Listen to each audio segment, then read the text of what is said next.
What secret was revealed when cleaning out the home of a deceased family member? Grandpa did drawings of the faces of the people he killed in WW2. Nobody knows why, but my grandma said he had a lot of guilt over the things he saw, so my guess is he didn't want to forget them or didn't feel like he should be allowed to forget them.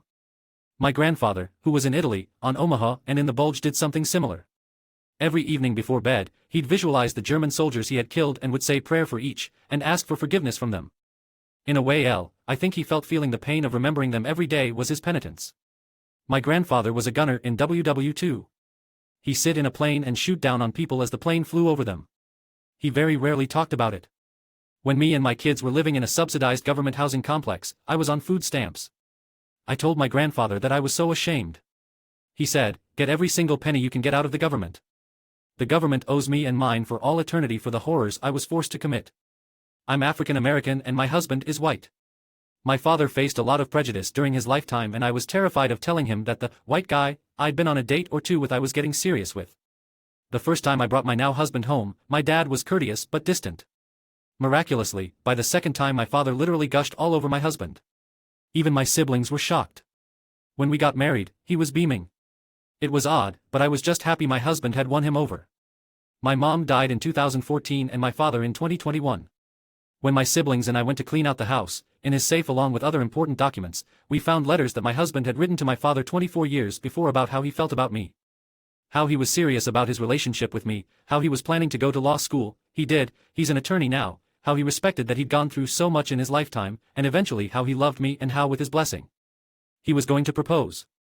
My husband never told me he'd written my father, and my father never told me he'd been corresponding with my husband. It was so emotional finding those. I still tear up when I think about it. When I got home, my husband finally showed me the letters my father had written back. That is such a beautiful story. I got a bit teary-eyed. Also, I'm so sorry that you've lost both of your parents. Big hug. That my dad hid money all over the house, not huge amounts mind you, but $60 here, $120 there. Felt like a bit of a scavenger hunt when we were cleaning out his stuff. He was always a bit of a sneakily generous guy, always gave me and my brothers a secret handshake with money tucked in his palm when we'd go back to school after a weekend home, etc., so wouldn't be surprised if he'd done it intentionally. Made us smile every time we found some. I think the final total was somewhere around $800. I deal with deceased estates as my job and have to go into houses to collect paperwork, etc. One home of an elderly lady I found £15,000 in cash stuffed all over the place, just in envelopes in stacks of open post. Another house I went to recently I found almost £9,000 in various envelopes. That my father committed suicide and did not die of a heart attack. That he was a cop under investigation for theft and took the quick way out. I found out my grandmother committed suicide about 20 years after the fact. I had been 5 when it happened. All through childhood I was led to believe she died from cancer. And that my grandfather was traveling. In fact, he was in and out of jail for a year from drink-related incidents following his wife's suicide. Thankfully he's been clean and sober for the last 20+ years. I'm sorry you had to find that out. Cleaning out my grandpa's apartment we found different pieces of a handgun scattered around. He struggled on and off with depression, and apparently he did it so that if he was thinking about suicide, he would have to go find all the parts and give himself time to talk himself out of it. Not a bad idea at all. Very much proven to work, and the reason OTC painkillers in Europe are sold only in blister packs. My dad kept a handwritten note in his wallet containing my mom's old address, phone number, and directions to her house from when they first started dating in the 70s. He had moved it from wallet to wallet over the years that he just died this past March, and that was one of the first things we found. I hope that he finds his way to her in every lifetime. This is so nice. My dad was in hospice at home for a couple months before he died of lung cancer, and when I went to clean out his house I found that he had already sorted and packed away most of his personal treasures in couple storage bins. It was heartbreaking all over again thinking of him sitting there packing up his own life knowing it was coming to an end. My uncle committed suicide, and when I went to his apartment to clean it out, I saw that he'd given it so much thought. He'd given away all his valuables, family pictures were sorted by year stacked neatly on a table, he'd gone to the bank and cleared out his accounts and safety deposit box out, assuming he gave the money away. He signed his paid-off car registration over to my aunt, the youngest sibling, and left a note to give her the keys, and all his good clothes, suits, dress shoes, dress shirts, were packed up for donation so that someone down on their luck might be able to wear them to an interview. It was clean and organized, which wasn't really his style.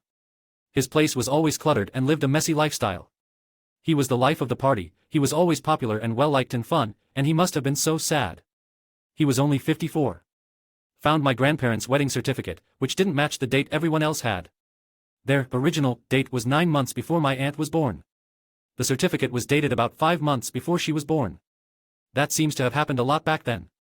My great-grandparents did something similar, but instead of changing their wedding date, they pushed the date of my great-uncle's birthday back a few months to make it look like he was born 9 months after the wedding.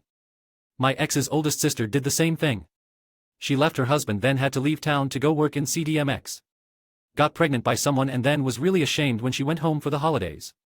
People were saying she left her husband pregnant, so she just rolled with it and didn't tell anyone when her daughter was born, just registered her being born in July instead of October, so date matched up with her getting pregnant before leaving him. My dad passed away in 1994, I was 28. While going through his safe I found some adoption papers. While reading through them I got excited at the prospect I might have a brother out there somewhere. I was raised as an only child, but couldn't understand why my parents never told me that they'd adopted a child but never told me. After rereading them, I realized that they papers were about me. After confronting my family about this, turns out everyone, family, close friends, I mean everyone, knew I was adopted. Except me. That was a fun day. I really hope you managed to cope with it. Thank you. I have. It was a long time ago, and people then, particularly my adopted parents, had very different ideas about things. What hurt the most was the violated trust one felt with my friends and extended family. Most, if not all, the people in my life knew, and chose not to tell me. I know my father was an asshole, and had threatened everyone with dire consequences should they have told me, but still. I did manage to eventually find my birth family. I met my sister before she passed, and was able to meet her children. They're great and have great kids as well. I met my bio mom too, but she didn't want anything to do with me. Her loss. This isn't cleaning out their home, but when my husband died a few years ago I found several notes/letters he had scattered in various places around our home, written to me in advance. He had terminal cancer and knew he was dying. Some were marked open when you can't stop crying, open when the holidays are too rough, open when you have to put one of the cats to sleep. They didn't contain any secrets, but they are heartbreakingly beautiful. I lost my wife of 39 years recently to cancer. I wish I would find letters like that, but not so fortunate. Ovarian cancer took her way too fast and she was fighting hard for her life until the end. Still, a note left from before would all I would ever ask for in the world. Sunday would have been our 40th wedding anniversary. After my grandfather died, I asked my dad to quietly go through his dad's bedroom while I took my grandmother out to lunch. I explained that granddad might have racy magazines about, that would be upsetting to grandma if she found them. So just, be a good son and save your mom from that. When we got back, my dad was nearly hysterical, half laughing, half barfing, and pulled me into the garage to debrief. Apparently, my grandfather was exactly the devout Catholic that he had appeared to be. And what my poor father had found in the bedside table was a stack of cheesecake pictures, of his own mother. This is the sweetest thing I have ever read. Okay, so I read a comment higher up about a grandpa who was a cheesecake photographer and I thought, that's a weird subject to build a career around, but if it's working out, who cares? Then I read your comment and realized it's slang. It makes more sense now, haha. My parents were getting back together. Dad died at 50 of a heart attack, Mom was devastated. Her health declined rapidly and she died at 49 3 months later. I cleaned out both their homes and found calls, texts, and love letters. They wanted to be together again but didn't want to put their kids and grandkids through a reconciliation until they were confident it'd work out. I knew she'd be devastated. They had been together almost 30 years, but they were 2 years divorced and casually seeing other people. They seemed to be thriving apart. So it was a shock when the grief was so strong that it took all the life out of her. She died of cancer, but the doctor also diagnosed her with failure to thrive brought on by the loss of my dad, and said that it may have been possible for her to live longer and even receive treatment if the failure to thrive hadn't taken everything she was before her cancer diagnosis.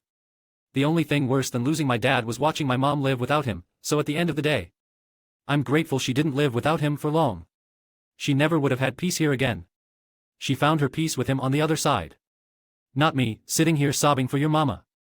Mine was confirmation of a wild story. My grandfather served in Korea. For years there was a tall tale about how he won a house in Korea, unsure how to phrase this politely online. That it included the family who owned it and essentially anyone who worked there in a game of poker, that when he returned home after a few years of receiving letters and small payments, my grandmother told him to give the ownership back the family. I don't think anyone really believed him when the story was told, over and over again. My grandmother died when I was young, so couldn't ask her if it was true.